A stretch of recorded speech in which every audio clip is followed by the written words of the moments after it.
Assalamualaikum warahmatullahi wabarakatuh.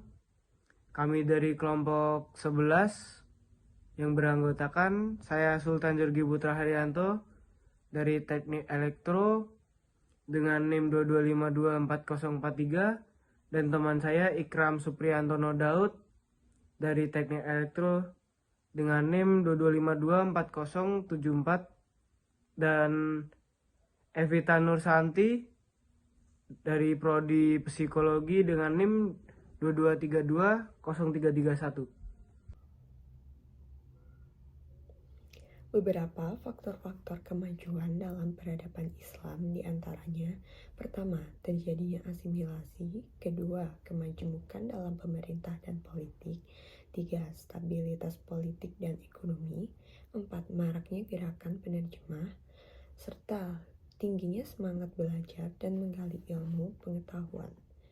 Selanjutnya, terjadinya asimilasi antara bangsa Arab dan bangsa lain telah mendorong kemajuan peradaban Islam. Keberhasilan penyebaran Islam di berbagai wilayah baru telah mengenalkan Islam pada kebudayaan baru yang mendorong lahirnya ilmu pengetahuan. Kemudian akan dijelaskan tentang kemajemukan dalam pemerintah dan politik. Demi mengokohkan pemerintahannya, Kekhalifahan Abbasiyah mengambil strategi yang berbeda dengan Kekhalifahan Umayyah. Abbasiyah meninggalkan corak Umayyah ke-Arab-Araban dengan menerapkan sistem administrasi pemerintahan Persia sekaligus memasukkan orang-orang Persia dalam struktur pemerintahan.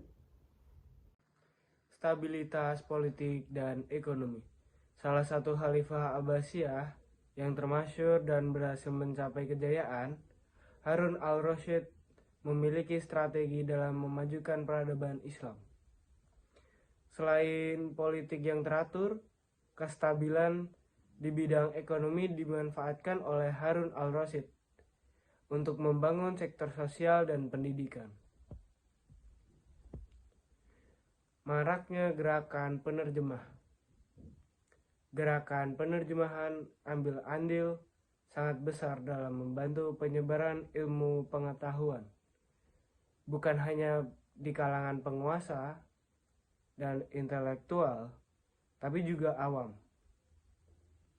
Gerakan penerjemahan manuskrip-manuskrip kuno ke dalam bahasa Arab pada kekhalifahan Abbasiyah dibagi menjadi 3, yaitu nomor 1, masa Mansur hingga Harun al-Rasyid.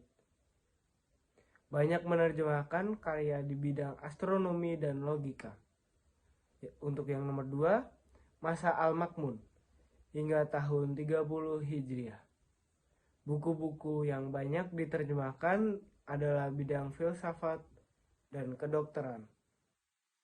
Untuk yang nomor 3, setelah tahun 300 Hijriah, karya yang diterjemahkan meluas yakni di seluruh bidang keilmuan.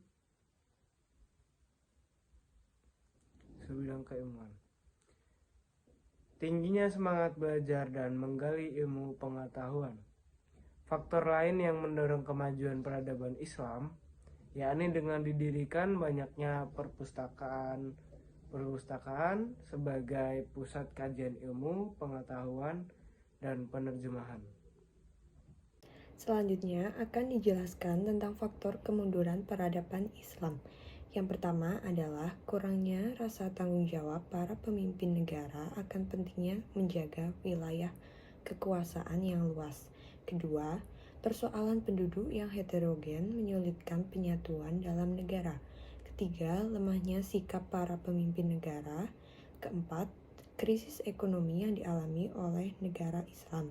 Serta yang kelima adalah merosotnya moral para pemimpin yang berpengaruh pada kedaulatan negara. Selanjutnya ada faktor kebangkitan peradaban Islam. Ada beberapa poin. Yang pertama, pemahaman umat akan kehidupan pemerintah yang beraneka ragam yang menerapkan kapitalisme, sosialisme, dan sekularisme yang tampak jelas kelemahannya dalam mewujudkan kebahagiaan bagi manusia atau mencapai kebangkitan dan memperbaiki kondisi mereka. Lalu poin kedua yakni pemahaman umat akan kepalsuan seruan, patriotisme dan nasionalisme. Pemahaman ini gagal menyatukan kelompok-kelompok bangsa yang satu, apalagi untuk menyatukan umat. Selanjutnya ada 2 poin dari faktor kebangkitan peradaban Islam, yakni kemunculan sejumlah harokah, partai dan kelompok Islam yang menyerukan Islam secara umum atau menyerukan kebangkitan dengan asas Islam. Lalu poin kedua ada kedudukan dan posisi tawar kaum muslim terus menukik turun. Kemiskinan, kehinaan, penyakit dan sebagainya terus menyebar di tengah-tengah kaum muslim di dunia. Hal itu menyebabkan kaum muslim mulai berpikir mengenai metode menyelesaikannya dan mulai berjuang demi kebangkitan. Lalu poin yang terakhir adalah munculnya sistem-sistem tiranik yang terus menimpakan tekanan, siksaan, paksaan, dan kezoliman. Hal itu menyebabkan kaum muslim mulai berpikir tentang perubahan, mencari metode paling efektif yang bisa mengantarkan pada kebangkitan yang benar, serta membebaskan dari ketidakadilan dan kejahatan. Sekian presentasi dari kelompok kami.